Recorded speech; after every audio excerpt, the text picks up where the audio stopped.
అంటే ఎంత క్లియర్గా ఆవు శాకాహారం అనేది ఎంత ఎస్టాబ్లిష్డ్ ఆన్సరో. అంటే అసలు ప్రశ్నే అనవసరమైన ప్రశ్న. అదేం ప్రశ్న అండి అని ఏం పని లేనట్టుంది. ఆవు శాకాహార మాంసాహారం అని అడిగాడని. అసలు మాంసాహార జంతువు అని అడిగే ప్రశ్నే అట్లా అడగకూడదు. కాదు ఏం ప్రశ్నయా అనిపించే ప్రశ్న. దానికి మనం అవసరం లేదు. మీరు 4వ తరగతి 3వ తరగతి పిల్లల్ని అడిగితే కూడా వెంటనే చెప్తారు అదేం ప్రశ్నయా అనే వైపు కదా. కానీ ఆశ్చర్యకరంగా ప్రకృతి ఎంత మహాద్భుతమైందంటే ప్రకృతిని పరిశీలిస్తూ లోపలికి వెళ్ళిపోయి మనవాళ్ళు అంగుళం అంగుళం అంటామే, అంగుళం అంగుళం కాదు అణువణువు పరిశీలించి డిసెక్షన్ చేసే మన ఎదురుగా ఎనాటమీ ఫిజియాలజీతో ఎదురుగా పెట్టారు మనవాళ్ళు. హ్యూమన్ ఎనాటమీ ఫిజియాలజీ కాదు, గోవు ఎనాటమీ ఫిజియాలజీని కూడా అక్కడ పెట్టారు. పెట్టి ఏం చెప్పారంటే ఆవు గడ్డిని అరిగించుకోలేదు అని తేల్చారు. ఆవు గడ్డిని అరిగించుకోలేదు. అదేంటి? గడ్డిని అరిగించగలిగేటువంటి జీర్ణరసాలు ఆవు పొట్టలో ఉత్పత్తి కావు. మరి ఆవు ఏం తింటుంది? గడ్డే తింటుంది. ఆవు జీర్ణరసాలు గడ్డిని అరిగించలేవు. మరి ఇదేం కాంట్రవర్సీ? ఈ కాంట్రవర్సీ నాకు కాంట్రవర్సీ, నీకు కాంట్రవర్సీ, కానీ అందరికన్నా అమ్మ ఈ ప్రకృతి మాతకు కాంట్రవర్సీ కాదది. అద్భుతంగా పరిష్కారం చేసింది. ఏం చేసింది?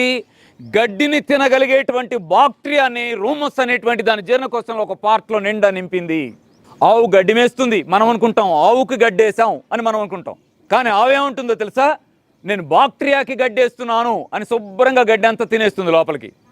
లోపలికి వేసి మళ్ళీ తినగలదో లేదని మళ్ళీ బయటకు తెచ్చుకొని మెత్తగా నమిలి ఇప్పుడు తినండి ఈ గుజ్జుని అని మళ్ళీ జీర్ణకోశంలో ఉన్నటువంటి ఆ బాక్టీరియాకి వేస్తుంది. అక్కడ వేల కోట్ల బాక్టీరియా ఆ ప్లేస్ నుంచి బయటకు వచ్చి ఆ గడ్డి గుజ్జును మొత్తాన్ని తినేసి లక్షల కోట్ల బాక్టీరియా ముద్దగా మారిపోతుంది. ఆ మాంసం ముద్ద మీదకి ఆవు డైజెస్టివ్ జ్యూస్ రిలీజ్ అవుతాయి. శుభ్రంగా ప్రైమరీగా ఉండేటువంటి ఆ ప్రోటీన్స్ అన్నీ అరిగిపోతాయి. ఇప్పుడు అంటాం ఏమని? అరే గడ్డి తినే ఆవులో కొవ్వు ఎక్కడి నుంచి వచ్చింది?